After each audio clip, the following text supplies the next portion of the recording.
Today we are on the outskirts of a small town in Finland called Kokkola Karleby, and we are here with Emilia Nurmivaara, and we are outside of her house in a smaller house. I don't know if it used to be a garage or what it has been, but now it's been renovated. It's been renovated recently, so we can still see some paint here and some pieces of wood and tools all around. But behind me, there's also two big paintings that are under work. So this is her new studio. This is the Invisible Cities podcast. My name is Joakim Jukki Finnholm. My name is Anneli Holmström. And my name is Emilia Nurmivaara. Hi. Yeah. So we were talking just before we began that you've got a new solo show coming up. Could you tell us where it is and maybe a bit more about the new paintings that you're making for it? Yeah, so my second solo show is going to be in the same place as the first one, at Gallery Poulsen in Copenhagen. Mm-hmm. And my first solo show and the team I have been working with comes from the book called The Poetics of Space, written by Gaston Bachelard in the 50s, where he's a philosopher, so talks about how the childhood home affects our creation of dreams and awakens our imagination and how we view a home and different nooks and how the objects tell a story. And so I'm continuing with his text, or 4 different essays about elements, water, air and dreams, and earth and fire. I have the book names if you want. Yep. Yes, but so it's the texts are quite hard. I've been reading them in Swedish. Are they like 4 separate books? Yes, four separate essays, and I read the one about water in Finnish, and that's the only one that's been translated to Finnish. Okay. Of those essays. Otherwise, you find them maybe from eBay in English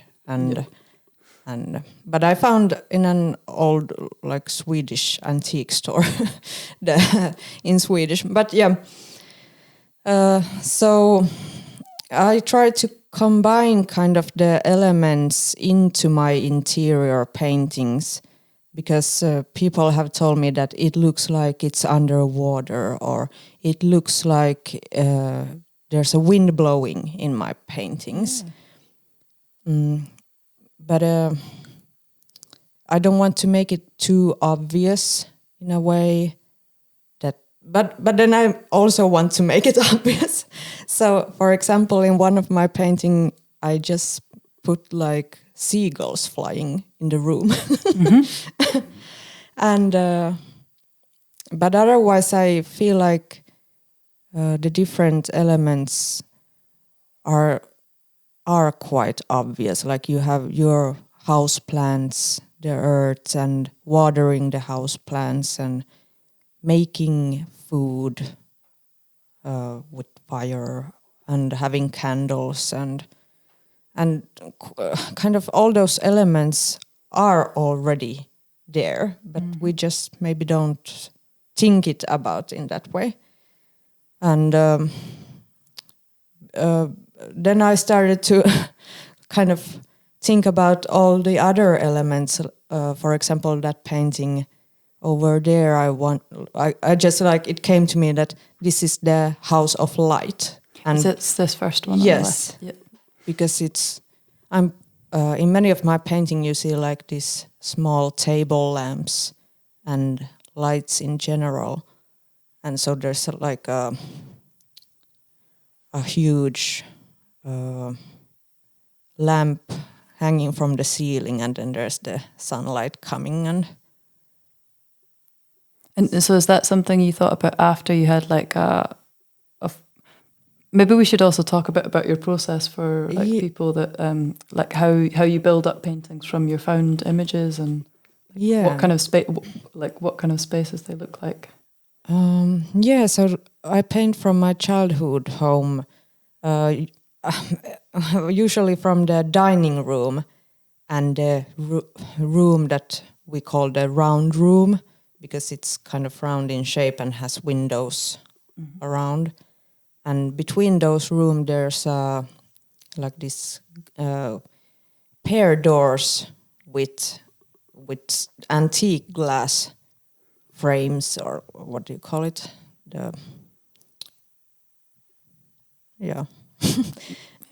And so then I just noticed that the antique glass kind of distorts the reflection, and I thought it was really interesting. So with my phone, I started to photograph and move the doors at the same time, kind of, and then the image shifted, and the reflection of the other room came into the dining room, and the other way around. And so I have a lot of photographs, and sometimes I edit on my computer the colors, and sometimes I don't. But yeah, I like colorful paintings, and colors makes me happy. But yeah, actually these two over here, they're quite different because they don't have the reflection aspect. Yeah, that's true, because a lot of the paintings or that you've seen before, there is this, like you said, this double image, where it's like a reflection in a glass or in a mirror, or so sometimes it's quite hard to get your head around what space you're looking at. It becomes maybe more of like this dreamlike dream spaces, and not the exact room, which is very different with these, that even if there are bright colors, they're like how it is. And I don't know, I've just been experimenting and want to kind of try out different things. I've also seen like a shift in how I paint. So I think it's a kind of a learning curve, and kind of finding my way to new things. What kind of shift do you think there's been a shift, like in the last 6 months, in the way that you make a painting, or? Maybe is it only just 6 months? I don't know. It's been maybe, because it's just slowly moved. I like noticed that my paintings are much more like sharper lines and not so soft. And I'm not sure if it's a good or bad thing, but just noticing it is quite interesting. I mean, because I go about painting in a totally different way than before, and maybe that's good. How long have you been working with this theme? Quite some time. I think since 2021. Yes. Okay. Yeah. And that's when I first got like contact with the gallery in Copenhagen as well. And so it's been easy to just kind of push with it, but then it kind of automatically you kind of change with the years and try out new things. That it's not just painting the same picture over and over again. Yeah. Could you tell us more about this book also? How you found the book and what it has meant for you? Yes. So I was studying in Novia in Jakobstad, and we were planning on the examination work. And Göran Torkulla was our, what do you call it, supervisor. And he introduced me to the book. And I read it, and I felt like, because my childhood home is in Vanda, like southern Finland, and then I moved to Kokkola, and the book kind of like spoke to me that I saw the childhood home in a very like new perspective, and kind of also like showed me the values that I feel about a home, like or what it represents. And like in the book it says that the childhood home is your first universum, how you learn about this world, and how you see things, and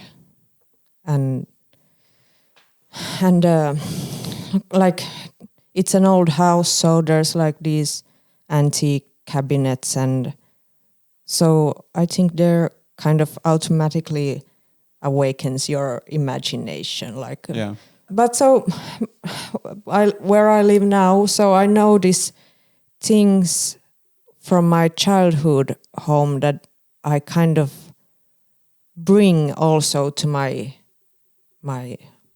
home now. I mean, just like liking wallpaper, which is not maybe so contemporary, and the table lamps, and things that remind you of what a home feels like. Yeah, I think it's also like the early, like the home you grew up in. It really affects your visual taste as well. Yeah. You know, and your kind of what your imagination's drawn to. Yeah, and because I really kind of believe that the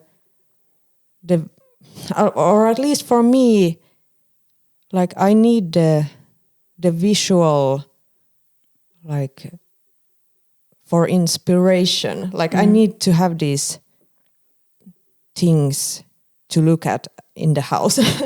But that's maybe also because I have been working in my house. So I kind of get the inspiration from my surroundings. Yeah, until this new studio's been built. You were working like in your... Yeah, now there's like white walls. I wonder what's going to happen. Yeah. But then I think because it's next to where I live, then maybe I can make the house a house again and not a workplace. So then I can just walk in over there and be like, oh, I didn't notice that, even if I put it there. Yeah. And the charm of like here's renovation going on, and I just think it's quite charming that the things just are how they are, and we moved this table here and now it's here. Like and if you would just photograph or paint it right away, then it would be really interesting, I think. Yeah. And when you were talking about this book with the elements, like the fire, wind, water, like are you thinking about, when you make a painting, are you at the moment thinking, I would like to capture something of all of those four elements, or is it just that it's somewhere in the background, and then like what's the how do you think it's influencing the new work? I look at the photographs and then I see maybe something wavy, and then I think, well, that could be maybe water, and then with the choice of color I can make it like very watery or maybe there are like glasses, like water glasses or vases or something that reminds of water, that it's not too obvious, as I said. And but I try to make it like that one painting is about water and not every element in one painting, even though it might happen. But so I'm gonna name all my paintings like the House of Water, the House of Earth, the House of Wind, and so on and so on. And I don't know if I'm succeeding with like getting the vision or the message through, but it's just it's been an interesting way to look at the images and painting, but it's been hard. Yeah. Is it important for you that when well, I guess with the titling, that's one way to kind of open up these ideas of like elemental, like or the way that you kind of bring people to the painting. And, yeah. Yeah. But yeah, I think I will continue working with the same team, but maybe I've been thinking about maybe painting from my house now, like kind of because you kind of grow out of your childhood home eventually. So now I'm maybe more interested in the new spaces. Yeah. But it's interesting taking the same sort of space, like visually, like, you know, that you're repeating the same space visually, but like coming at it from a different angle. Yeah. You know, like after reading these books and thinking, oh, I use the same space, but I think about it from the angle of like organizing it elementally, or I mean, I guess you could kind of work your whole life with the same space and just like different ways of looking. Yeah, it is. Yeah, it is interesting, and because has like throughout the years, my way of thinking about the childhood home has like shifted as well. So, like in what way do you think? Or I don't know. That's like trauma stuff. Yeah, exactly. Just keep it light. Yeah. No, I guess it's quite hard to articulate these things. It's like, yes, because I want to still that my paintings have this kind of positive feel to them, and that's maybe why I use bright colors and like saturated colors. Even though some of my paintings are maybe more moody than others, but now I work maybe with more light colors. especially that one's got a lot of light coming in. Yeah, because we have the doorway with the sort of more like daylight paintings. That's true. Like not electronic light, or not electronic, but you know, like not light coming from artificial. Yeah.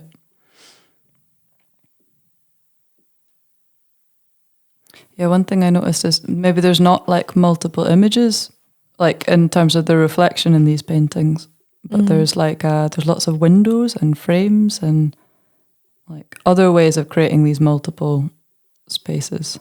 Yeah, like the depth is there still, but not like with the reflection.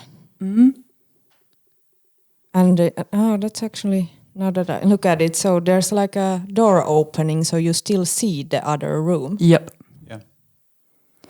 Or like this corner of a window, like, and then these frames, like you said about when we cut off at some point, you said it was like this Narnia's wardrobe. Yeah. Kind of thing, like this way of going into another space, or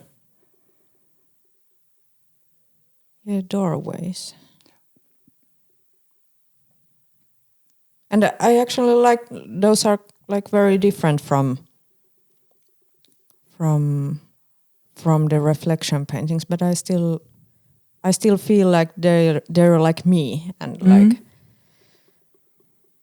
and I can blend them in with the other ones as well.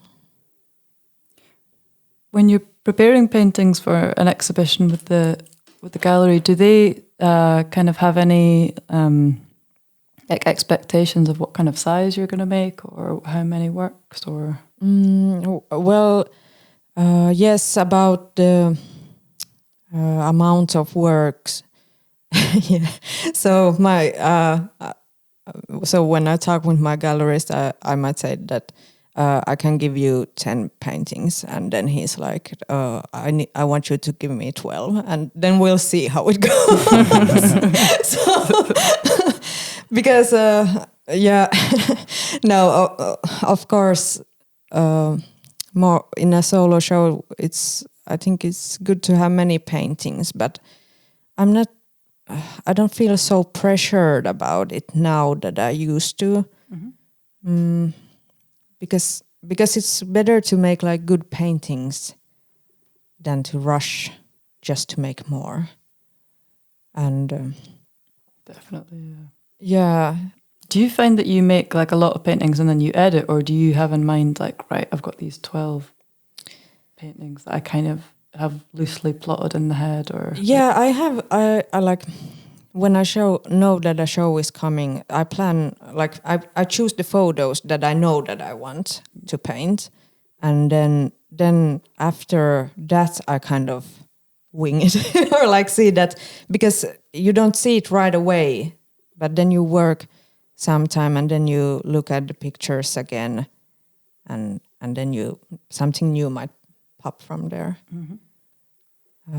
So now I have 4, 5, 7 paintings in the making, or like these 3 already, like completely. But now I'm just like doing final touches, and then I will still paint some more. You're working with a gallery in Copenhagen. That's quite a distance from Kokkola to Copenhagen. Yeah. How do you work with it? Well, it's been like a dream come true because the gallery found me on Instagram while I was like doing my examination in Novia, and then it's been like very smooth. Kind of, this exhibition is coming up. Can you paint 2, 4? Or solo show with more paintings, and then I'm like, okay. Then I ship them there, and like the gallery takes care of the rest. Yeah. So it's been great, and I kind of realized that that's how the gallery or the artist's work is like in many countries outside of Finland. Like, yes, it's very hard to come by as an artist in just Finland. But we have a good grant system. And so I've been lucky. do you enjoy doing exhibitions? Yes, yes. I mean, and also, I mean, the great thing is that I can live in Kokkola and paint here, and still have exhibitions internationally. And I like exhibitions, and the group exhibitions are great when you get to meet other artists from different countries as well, and the art fairs. For example, I've been to 2 times in Miami, like Art Miami, so it's fun. Yeah. But it must be quite a contrast also. Yeah, it is. Yes, and it is. But it's so nice because I can still be me and kind of true to who I am, in a way that I find myself to still be kind of this working class type, that I like to get my hands dirty and do stuff, and And yeah, so it's quite a contrast, and I sometimes I feel like, what am I doing here when I travel somewhere? Like, but it's a nice thing about being an artist, like working internationally, that you get to meet so many different kind of people, and you're just like blending in with like different like type of people. I don't know how to explain. I don't. Yeah.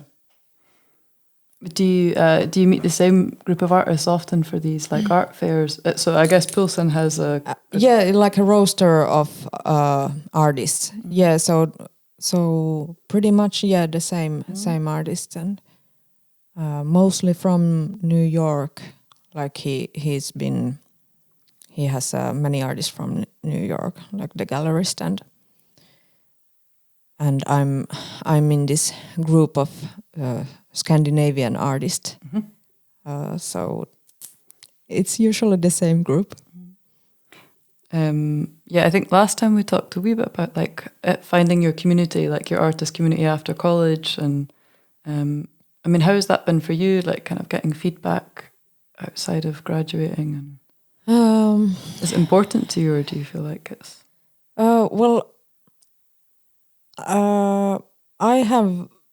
I'm mostly like this lone wolf type kind of.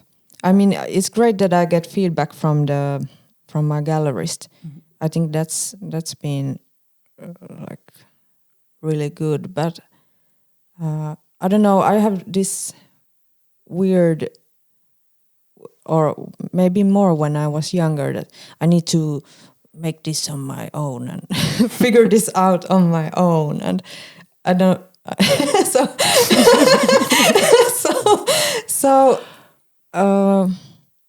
Yeah, and I'm very stubborn.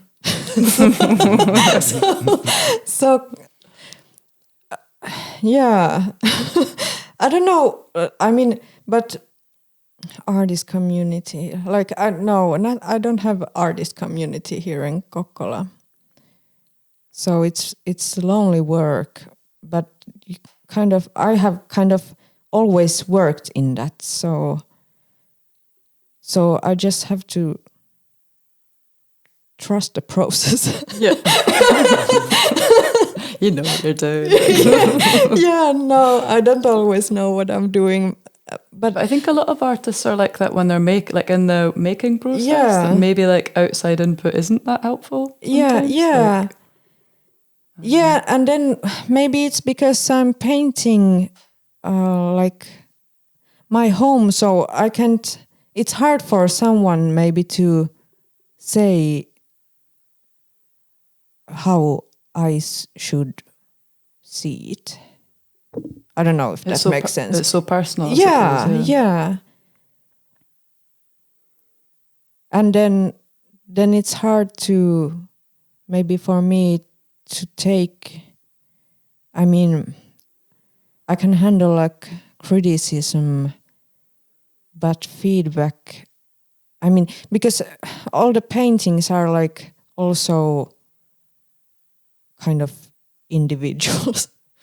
Like, so it is what it is in this painting. Mm. And I feel like I don't have this kind of even, like the paintings aren't even with each other, like, or I don't know how to explain it, but some paintings are maybe more rough than others, and it depends on the mood and kind of the feeling in that space at the time that I'm painting it. Do you ever get like a creative block, do you think? Like, have you ever had like, or what do you do if you've had like a creative block, or? I don't know, maybe I have like recently had maybe a bit of a block, but I don't know if I'm just enjoying the summer. But but it has like felt really good, so I don't think it's bad in the long run. But painting for me comes quite naturally, and I just need to have the kind of the focus. That's why this workplace is now good. Yeah, but sometimes there are good days and bad days, and I don't stress about it that much. Because some days I have been painting the whole day and it doesn't work. So now I have learned if it doesn't work or feel good when painting, then I go make new canvases, or something else. Yeah. But it's like you say, also it's really important to have holidays. Like lots of artists like kind of get into this position where they don't have holidays and often don't have weekends. Yeah, I mean, in 2000, was it 22? So yeah, I was working really hard, like all the time. I didn't do anything else. I broke my leg. So and then I was working on my solo show. So it was a lot, and I think I was like on the edge of burning out. So so now I'm more like, I don't want to stress too much and enjoy life and enjoy the summer and flowers. And summer is so short. Yes, in Finland. So I think everyone should have like 3-month vacations. 100% agree. Because that's how long the summer is. And then I know that everything is just like a phase in life. So maybe at this time I'm taking it more slow, and then I know that next year maybe I'm working my ass off and having 2 solo shows in a year or something. I mean, because it like that's how life goes. It's hard to be like super consistent all the time. Sometimes I've started to learn that like taking those couple of days off, but the time that you get back in the studio, you have your batteries recharged, and you get a lot done. Yeah, and then it's more fun again, and not just like I need to do this.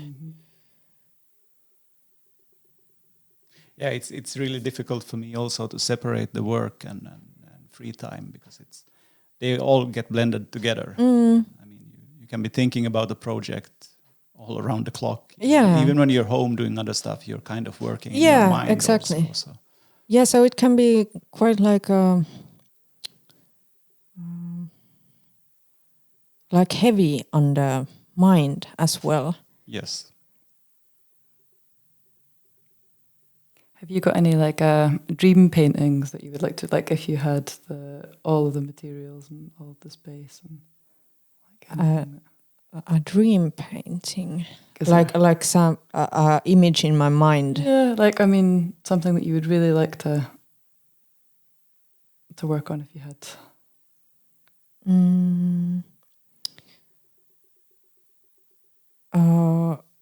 Painting. I mean,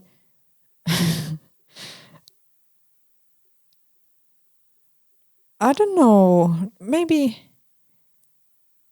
I mean, I don't see the image in my head, but it's more like doing something more huge, like painting a room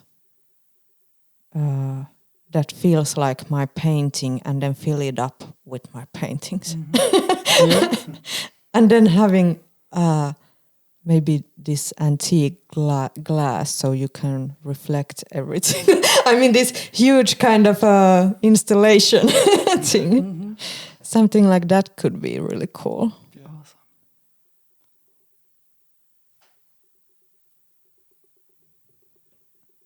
Have you ever presented these paintings in that the space that you, like this round room, or like looked at them in that space? No, my mom has two of the paintings that I made for my examination work, and they're hanging in the dining room.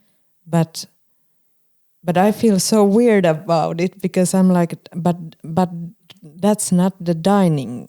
Like, I mean, that's not the room how I kind of remember it or feel about it. So I haven't painted them in my paintings,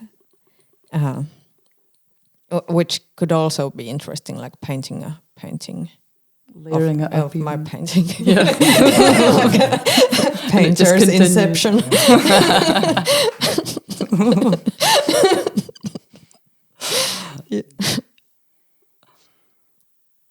It would be cool to paint like being there and painting there, kind of in the space, because the photograph kind of just captures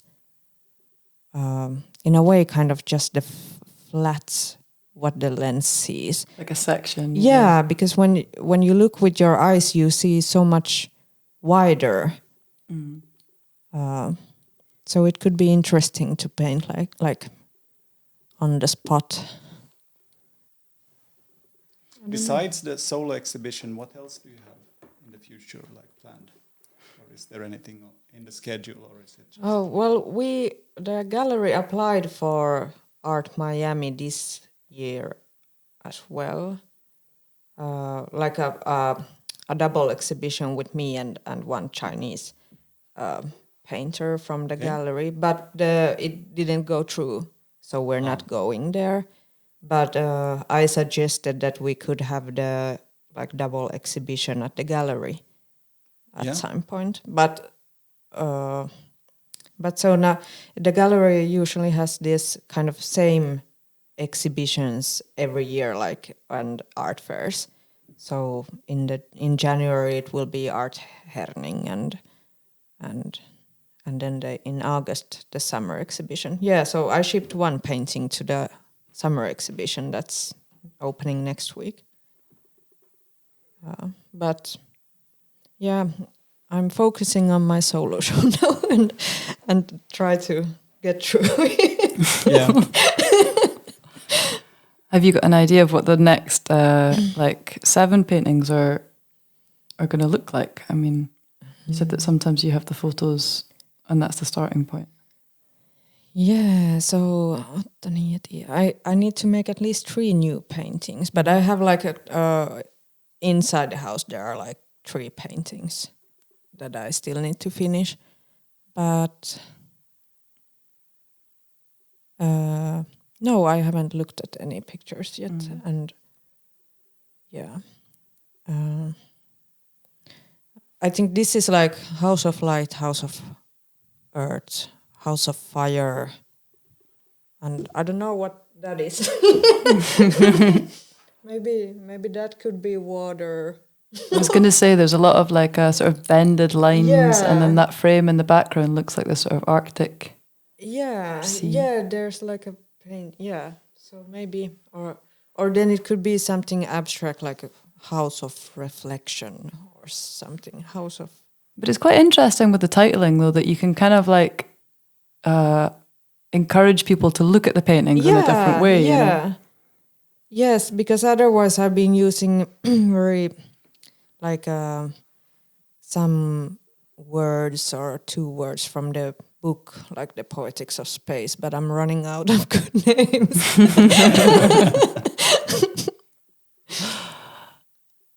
And yeah, and it's been a challenge, with the team, elements. But I think it's important to kind of challenge yourself to keep it interesting. Yeah, it keeps you interested. Yeah. It would be nice for you to talk a little bit about color, just how you kind of organize your palette and is there certain colors that you're drawn to, or I remember you said last time that you have that you were working in a way where you almost had sort of 4 ways of using color. Yeah, I have this mood colors, kind of. Yeah. So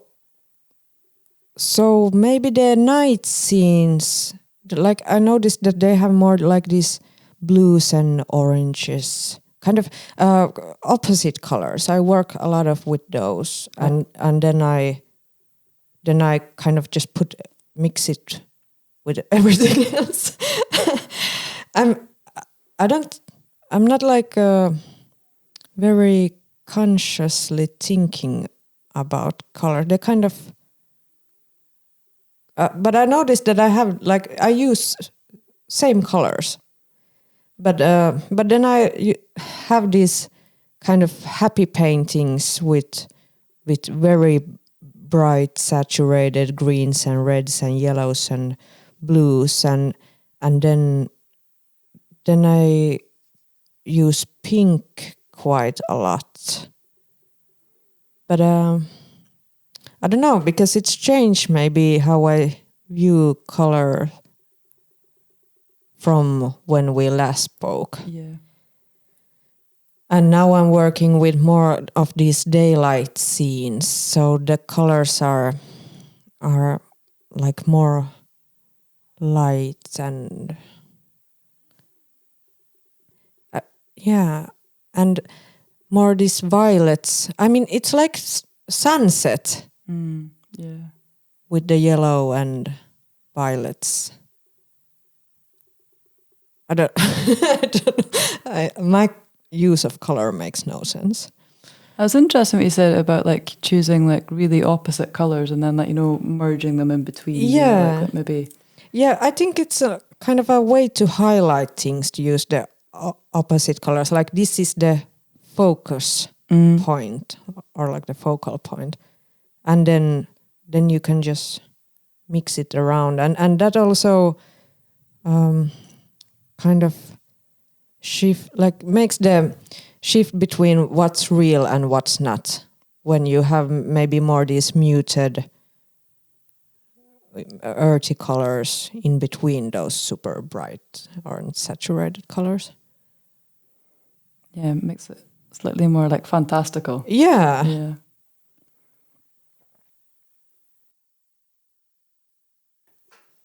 It's the late summer of 2024.